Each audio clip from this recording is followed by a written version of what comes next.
అదృష్ట రత్నాలయం జ్యువెల్స్ అదృష్ట రత్నం అష్టైశ్వర్యాలకు మహానిలయం.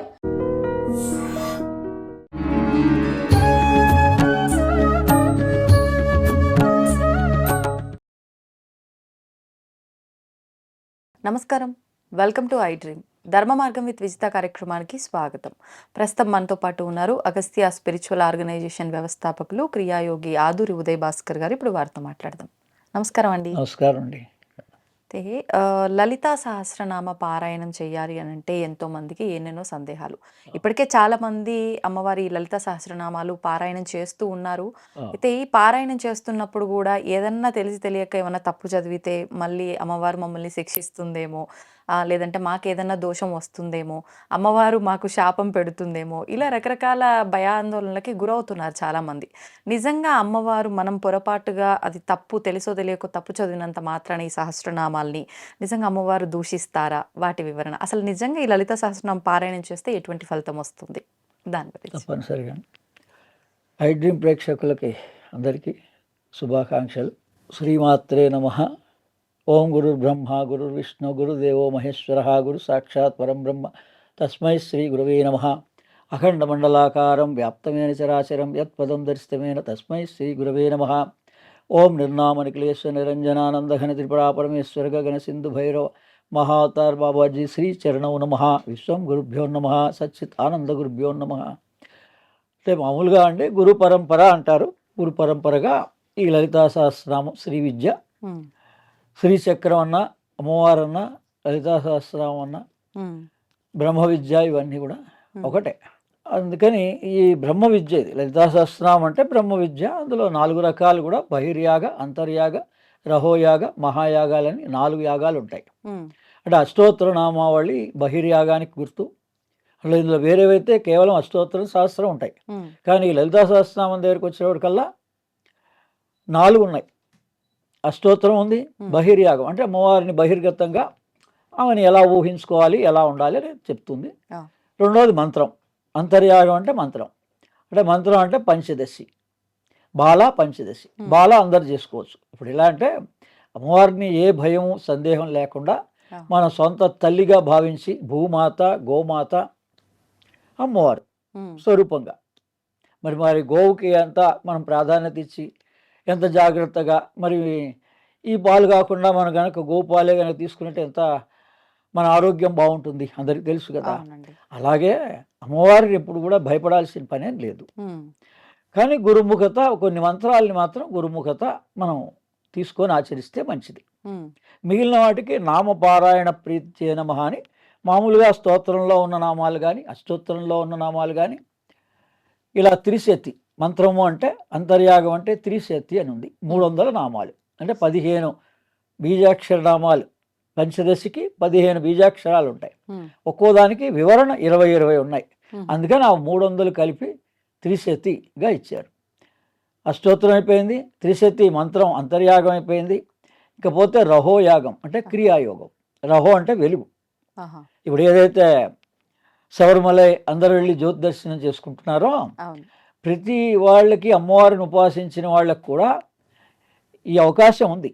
అమ్మవారిని జ్యోతిస్వరూపంగా దర్శించవచ్చు. ఏ రకంగా? ఖడ్గమాల రహస్యాలు తెలిస్తే.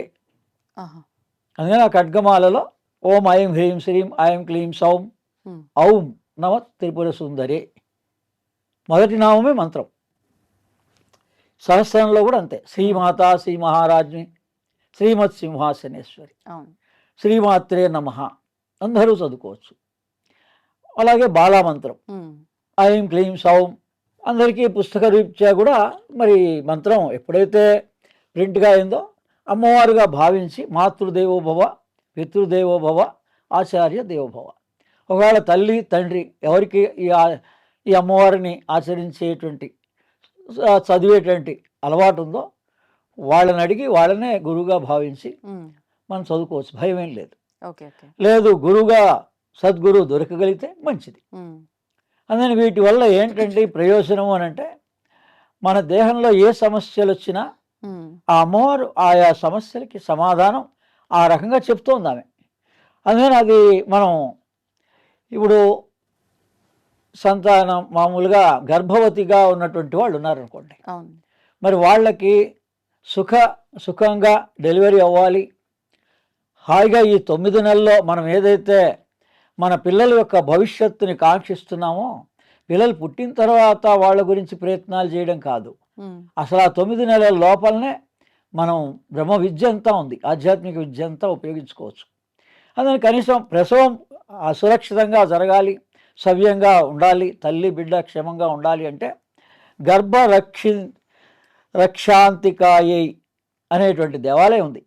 గర్భ రక్షాంతికాయై అనేటువంటి కుంభకోణం దగ్గర ఒక ఈశ్వర దేవాలయం ఉంది. మీరు యూట్యూబ్లో సెర్చ్ చేసుకోవచ్చు. అక్కడ ఇంతకుముందు పురాణ ఇతిహాసంగా కూడా అక్కడ ఆ క్షేత్ర మహిమ ఉంది. అంటే ఇక్కడికి గర్భవతులు అవ్వాల్సిన వాళ్ళు, అంటే సంతానం అయిన వాళ్ళు గర్భవతిగా ఉన్నవాళ్ళు డెలివరీ సుఖంగా జరగాలన్నా, వాళ్ళకి ఆ నెలల్లో ఎటువంటి ఇబ్బంది అమ్మవారి వల్ల రక్షింపబడాలన్నా ఇలా పర్టికులర్గా ఒక దేవాలయం ఉందన్నమాట. అంటే ఏ నెల నుంచి ఏ నెల వరకు ఎప్పుడైనా ఇంకా 3వ నెల 4 నెలల తర్వాత నుంచి ఎప్పుడైనప్పుడు, ఇక మరీ నెలలు ఎక్కువైనప్పుడు మళ్ళీ అక్కడ దాకా వెళ్ళగలుగుతారు, దూరం కాబట్టి. ఆ దగ్గరలో ఉన్న వాళ్ళైతే వెళ్తారు, మనకు అసలు దూరంగా ఉన్నాం కాబట్టి మనకు ఓపుకుండి డాక్టర్ సలహా ప్రకారంగా వెళ్ళగలిగినప్పుడే అటువంటిది వెళ్ళాలి. లేదా వాళ్ళ తరఫున తల్లి తండ్రి వెళ్ళి పూజ చేయొచ్చు. అక్కడ వాళ్ళు ఇచ్చేటువంటి ప్రసాదం, ఆ తర్వాత తైలం ఇస్తారు. ఆ తైలాన్ని, అమృతమైనటువంటి ఆ తైలాన్ని ఆ గర్భానికి మొత్తం రాయాలి, పేస్ట్ లాగా రాస్తారు. ఆ పసుపు కుంకుమ ఆ నూనె కలిపేసి గర్భానికి రాస్తే లోపల జీవుడు అసలు మనకన్నా తెలియదు ఫ్యూచర్, కానీ ఈ 9 నెలల్లో ఆ జీవాత్మకి భూత భవిష్యత్ వర్తమాన కాలాలు తెలుస్తాయి. అలాగే ఈ లలితా సహస్రనామంలో ఏ నెలలో ఏ పదార్థాలు స్వీకరించాలి 7 నెలల్లో అనేది వరుసగా రాసింది.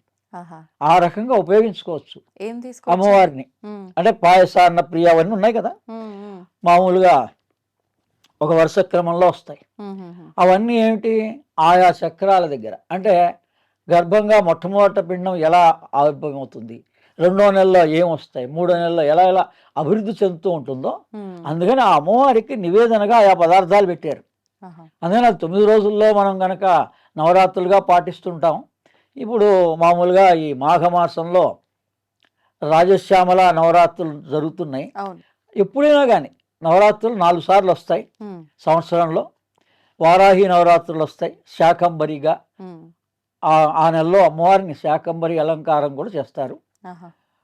అలా ఇప్పుడు రాజశ్యామల నవరాత్రులు, వారాహి నవరాత్రులు ఆషాఢ మాసంలో, వసంత నవరాత్రులు ఉగాది నుంచి, మళ్ళీ తర్వాత మామూలు దసరా నవరాత్రులు విజయదశమి విజయాన్ని చేకూరుస్తుంది. అందుకని ఈ 3 కూడా మనకేంటంటే, ఈ వసంత నవరాత్రులు తర్వాత ఈ దసరా నవరాత్రులు సామూహికమైనటువంటి మన సమస్యల గురించి, ఈ 2 నవరాత్రులు ఇండివిజువల్గా మనకి సంబంధించినటువంటి అవసరాల గురించి, వాటి గురించి ఉంటుంది. అందుకని ఈ రకంగా అమ్మవారిని ఈ మంత్రం ద్వారా కానీ, ఈ నామాల్లోనే ఉన్నాయండి. గుండె జబ్బులు తగ్గడానికి కామేశ్వర ప్రేమరత్న మణిప్రతి ప్రణస్తతిని అనేటువంటి నామం, ఈ నామంలో గుండె జబ్బులు తగ్గేటువంటి మంత్రం ఉంది. అది గురుముఖత వచ్చిన వాళ్ళకి నేను కూడా ఇస్తా. అంటే అన్ని రకాల అన్ని శారీరకంలో మీ శరీరంలో ఏ అవయవానికి ఇబ్బంది వచ్చినా ఈ లలితా సహస్రనామంలో స్పష్టంగా ఉంది. కానీ దానికి కొంత ఆరోగ్యంగా మనం ఆయుర్వేద విధానం కానీ, మనకి ఏ వైద్య విధానం ఇష్టం అనిపిస్తే ఆ వైద్య విధానాన్ని కూడా చేస్తూ ఈ నామాల్ని వీటిని ఉపయోగించుకోగలిగితే మనకు కావాల్సినవన్నీ, మోకాళ్ళ నొప్పులు వస్తే మాణిక్యమకుటాకార జానుద్వయ విరాజిత అని ఉంది, అలా నామం ఉంది, ఆ నామాన్ని ఉపయోగించుకోవచ్చు. మనం మొట్టమొదటి బాగా అండి లలితా సహస్రనామాన్ని, కామ క్రోధాలే మన జీవితాన్ని మొత్తం తలకిందులు చేస్తున్నాయి ఎంతటి వాడినైనా. అందుకని ఇవి ఎలా తగ్గుతాయండి, అది ఎవరు దాన్ని తల్లిదండ్రులు చెప్పినా వినే పరిస్థితుల్లో లేదు. వేరే సమాజం కానీ ఫ్రెండ్స్ కానీ ఎవరు చెప్పినా ప్రతి మనిషికి తెలుసు అన్నీ. కానీ ఈ ప్రధానమైనది కామము క్రోధము. వీటికి ఈ 32వ శ్లోకంలో మహాపాశుపతాస్తాగ్ని నిర్దర్దాసుర సైనిక అనే దగ్గర అమ్మవారు మనలో ఉండే క్రోధాన్ని అణిచివేస్తుంది. మన క్రోధాన్ని, అందుకని అమ్మవారిని, ఆమెకు 4 చేతులు ఉన్నాయి, చతుర్బాహు సమన్విత. ఎందుకున్నాయి అవన్నీ? పాశ, అంకుశ, ధనుర్బాణ. పాశం ఉంది, అంకుశం ఉంది, ధనుస్సు ఉంది, బాణం ఉంది. ఇవన్నీ కూడా సింబల్స్. మనస్సుకు ఒకదానికి, ఇలా క్రోధాన్ని అణచడానికి, కామాన్ని అణచడానికి ఇవి ఉన్నాయి. అందుకని భయం ఎందుకు ఉంటుందండి? అమ్మవారు ఆయుధాలు, అవి ఆయుధాలుగా భావించకూడదు మనం. వాటి అంతరార్థం తెలిస్తే మీకు ఏ భయము లేదు. అమ్మవారిని ఏ రూపంగానైనా ఆశ్రయించవచ్చు, ఏ కష్టానికైనా ఆశ్రయించవచ్చు. ఇప్పుడు అంటే ఇలా క్రోధానికి ఈ 32వ నామంలో మహాపాతుపతాస్తాగ్ని నిర్దర్దాసుర సైనిక, ఈ ఒక్క నామాన్ని ప్రతి చరణానికి ముందు చదువుకుంటూ మొత్తం లలితా సహస్రనామం పారాయణ చేయాలి. అలాగే ఈ 2వ నామం కామేశ్వరాస్త నిర్దగ్ధ సబండాసుర శూన్యక. ఏంటి శూన్యము అని అంటే, ఈ మన కామాన్ని కంప్లీట్గా శూన్యం చేస్తుంది. అంటే మనకి అన్వాంటెడ్ థింగ్స్, మామూలుగా అవసరానికి అవి ఎలాగూ మన కోరికలు నెరవేరుతూ ఉంటాయి. మనకి మనిషికి అసలు మన పతనం అవడానికి కారణమే ఈ అన్ని రకాల రోగాలకు కానీ, మానసిక రోగాలకు కానీ, శారీరక రోగాలకు కానీ కారణం కామో క్రోధమే. అందుకని ఈ కామాన్ని ఈ నామంతో, అందుకని ఈ 32, ఈ 33 నామాల్లో ఇలా మనం కనుక ఉపయోగించుకోగలిస్తే ఈ ఒక్క చరణాన్ని కామేశ్వరాస్త నిర్దర్దాసుర బండాసుర శూన్యక, ఈ నామాన్ని, అవి మంత్రం కావాలంటే అప్పుడు గురుముఖత వస్తే మనం అందులోని మంత్రం కూడా ఉపదేశించడం జరుగుతుంది వాళ్ళకి. అలాగే ఇప్పుడు మనకి చాలా శత్రువుల భయం ఉంది. అందులో ఆడవాళ్ళకి స్పెషల్గా అసలు సెక్యూరిటీ లేదు, ఇంకొక మాటలో. అందుకని వాళ్ళు అమ్మవారిని ఎవరు స్పెషల్గా ఆచరించాలండి అంటే పంచసంఖ్యోపచారిణి అని ఉందండి. అందుకని అందులో రహస్యం ఏంటంటే ప్రతి శుక్రవారం, ప్రతి పౌర్ణమి, మన జన్మ నక్షత్రం రోజున, భార్య జన్మ నక్షత్రం రోజున వివాహం అయితే, ఆ తర్వాత 5వది పుత్రుడు కానీ పుత్రిక కానీ ఎవరున్నా మొదటి సంతానం ఎవరున్నారో వాళ్ళ జన్మ నక్షత్రం రోజున ఇవి రాసి పెట్టుకోండి. పంచసంఖ్యోపచారిణి. ఈ 5 రోజులు మీరు గుర్తుపెట్టుకొని ఈ లలితా సహస్రనామాన్ని ఆ 5 రోజుల్లో అమ్మవారికి మనకు తోచినంత విధంగానే ఆచరించుకున్నా కూడా మనకి విశేష ఫలితాలు ఉంటాయి. అందులో ఈ ఆడవాళ్ళందరికీ కూడా, మామూలు వాళ్ళకు కూడా ప్రత్యంగిర ఇప్పటికే తెలిసి ఉంటుంది మీకు. కాళీ యొక్క దశావతారాల్లో, దశమహావిద్యల్లో ప్రత్యంగిర కూడా మా కుర్తాళం తరఫున మౌనస్వామి పీఠం మాది, విమలానంద భారతి మా స్వయాన మేనమామ. అందుకని చెప్తున్నా, అక్కడ దాకా వెళ్తే మీకు అనారోగ్యాలు కూడా, కుర్తాళం దాకా వెళ్తే వాటర్ ఫాల్స్ ఉన్నాయి అక్కడ, ఆ నీళ్ళలో స్నానం చేసినా అద్భుతమైన తైలాలు దొరుకుతాయి, ఔషధాలు, దివ్య ఔషధాలు దొరుకుతాయి నా కుర్తాళంలో. అందుకని ఈ పీఠాలన్నీ కూడా అక్కడ ఈ మూలమైనటువంటి అమ్మవారి పీఠం ఉంది, రాజరాజేశ్వరి పీఠం ఉంది. ఈ ప్రత్యంగిర అనేటువంటిది మహామాయ, మహాసత్వ, మహాశక్తి, మహారథి 54వ శ్లోకంలో ఈ చరణంలో ప్రత్యంగిర మంత్రం రహస్యంగా ఉంది. ప్రత్యంగిర యొక్క ఉపయోగాలు తెలుసు కదా, అమ్మవారి యొక్క ఉపయోగాలన్నీ మనకి. శత్రు సంహారం కానీ, మెయిన్ ఏంటంటే ఆత్మబలం. ఈ లలితా సహస్రనామాన్ని ఆత్మవిద్య, మహావిద్య, శ్రీ విద్య, షోడశాక్షరి విద్య, ఇలా ఈ నామాలు పదే పదే మనం చదువుతుంటే చిన్నపిల్లలకు కూడా మామూలు కనీసం నామాలు నేర్పండి. మొత్తం అంతా స్తోత్రం అంతా పారాయణ చేస్తారు, మీకు ఏది ఇష్టమైన నామాన్ని అని చెప్పేసి అలా చెప్తూ ఉంటే ఆత్మబలం కలుగుతుంది. అసలు ఎటువంటి పరిస్థితుల్లో కూడా ఈ కాలంలో ఎక్కువగా స్టూడెంట్స్కి వాళ్ళకి ఉండేటువంటి సమస్యలన్నింటికీ పరిష్కారం ఈ లలితా సహస్రనామంలో ఇలా ఈ నామాల్లో ఉన్నాయి. ఇలా వీటిని మంత్రపూర్వకంగా వాళ్ళు తెలుసుకొని ఆచరించగలిగితే మూల మంత్రాత్మిక, మూలకూటత్రయ కళేబర. సామాన్యంగా అందరికీ మూల మంత్రం ఐం క్లీం సౌం. దానికి ముందు నామాల్లో 3 ఇట్లా ఉంటుంది. వాగ్భవ కూటైక స్వరూపిణి, ముఖ పంకజ, మధ్య కూటైక మధ్యలో దానికి, ఆ తర్వాత కటి పర్యంత చివర. అంటే ఒక అమ్మవారిని ఎలా చూడాలి, ఒక విగ్రహాన్ని ఏ రకంగా చూడాలి మనం. మొదట ఏ భాగం, శిరోభాగం చూడాలి, ఐం, మధ్య భాగం ఐం సౌం క్లీం.